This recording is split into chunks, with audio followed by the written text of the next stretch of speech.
Okay, let's address the elephant in the room. I'm a straight guy, and Pillion? Pillion's very much not.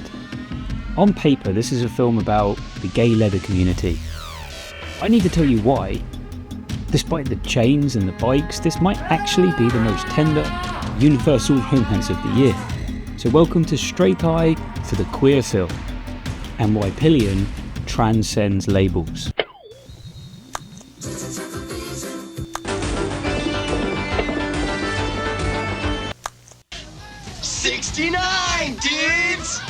So after having a video looking into the falseness of Rotten Tomatoes, a deeper dive into A24, the Golden Globe manipulation, a clapback video to some comment that was left, we thought we'd get around to actually reviewing a film.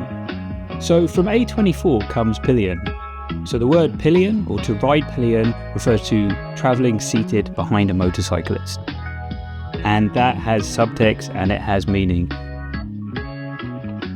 Just a brief look at the plot. Story centres on Colin, played by Harry Melling, who's literally and metaphorically miles away from the Harry Potter universe here.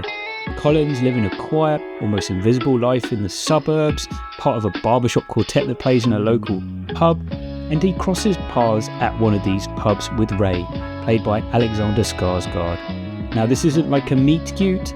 Ray isn't looking for a boyfriend, he's looking for a boy. Specifically, he needs a pillion, someone to ride on the back of his motorcycle and follow a very strict set of rules. Colin agrees to the arrangement, and the film follows his descent, or ascent, depending on how you look at it, into Ray's leather-clad world, a relationship defined less by dates and dinner, and more by service, discipline, and a total surrender of control. Now, I'm not going to lie, a lot of this movie made me deeply uncomfortable, it made me squirm. But not because of the graphical nature of it, but because of the power dynamic. You see, Colin, it's like watching a kid jump into the deep end of a pool before he's learned to swim. You start having this sense of anxiety that his family feels for him in the movie. You're not judging him, you're worried for him. Is he being manipulated? Is he safe with Ray? That tension is the engine of this movie.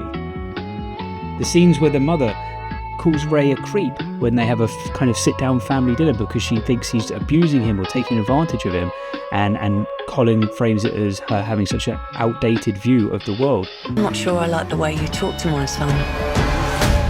Well, that is fine. It's not for you to like. Excuse me?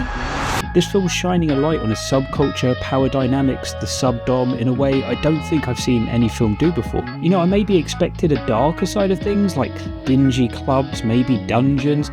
I did not expect a camping trip. There's a sequence where the leather club, they go to the great outdoors. It's the biggest surprise of the film for me. It's humanised a subculture I honestly knew nothing about. Seeing these guys in full gear but doing mundane domestic things, it took away the scary factor. It showed me it wasn't a film about sex, it's about community, brotherhood, albeit with very specific dress codes. And the film is graphic. It is very sexually graphic, but it's not porn and it's not shock cinema. Look, it's intense. If you're watching this with your parents, I recommend maybe stopping. But as an outsider, I respected that none of it felt like it was there just to shock me. Every erotic sequence pushed the story forward. The sex was the dialogue of the film. It's how they negotiated control, trust and love. It's intense. It's never gratuitous. I got a real sense of deja vu from this film, very specific sense. It echoed the discomfort I felt watching Call Me By Your Name back in 2017. There's not quite a distinct age gap. You've got that same uneven power dynamic. That was between an older mentor and a younger student. This between someone who's very naive to the culture and someone who's very experienced. But where Call Me By Your Name's a sunny, golden dream of Italy, Pillion is the rainy British reality. It asks harder questions about that dynamic. It's less romanticised, and honestly, it makes the stakes feel higher. Now, mild spoiler, there's a payoff in the film, the day off, and it proves that the love is real, not just a game. Despite the leather and the anxiety, the reason the movie works is the day off sequence. We see Ray and Colin take a break from the roles of master and boy and just exist as two people. And that was the moment I brought into the romance. And the ending, I'm not going to spoil it, but it just lands perfectly. It justifies the journey This film's not going to be for everyone, but I recommend it. Pillion's a challenging watch. It challenged my comfort levels and it challenged my preconceptions. But beneath the latex, there was a story about trust that's universally recognisable.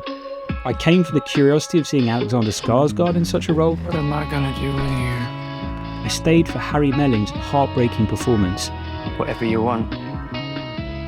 Turns out you don't need a queer eye to see this is a very, very good film. You just need an open mind. Would you like to know more?